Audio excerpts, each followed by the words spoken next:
When you think of a swamp, you probably think of alligators and bald cypress trees. But on the West Virginia and Maryland border, you can find one that thrives in the cold. This is the 60th anniversary of Cranesville Swamp being named a National Natural Landmark. So that's a pretty unique designation. There's only so many of those across the U.S., just over 600. There are 16 national natural landmarks in West Virginia. With Cranesville Swamp surrounded by mountains, colder air, being more dense, likes to drain down and settle in. This is what's called a frost pocket. It allows an assemblage of plants and animals that are more commonly found in New England and in southern Canada than they are here in West Virginia.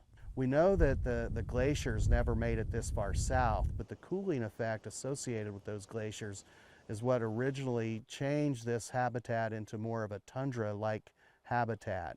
This is also how brook trout found a home high in our mountains.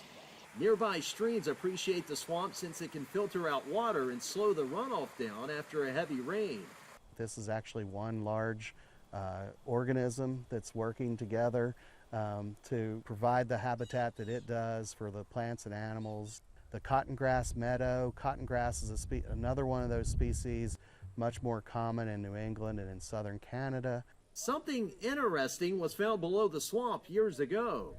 One of the projects that we worked on was a sediment course.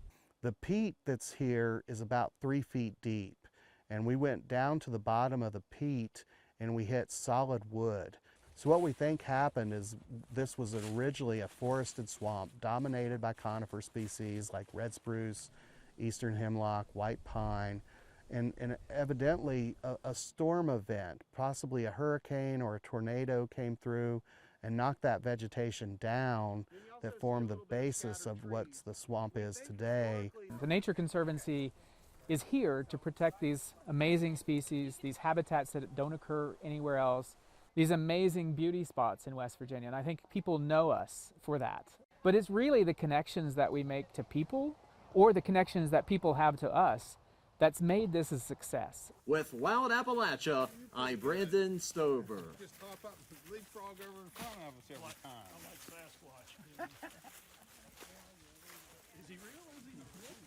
We have lots of great adventures on Wild Appalachia, and you go with us. Just click right here, like, subscribe, and hit the bell notification to get the latest uploads.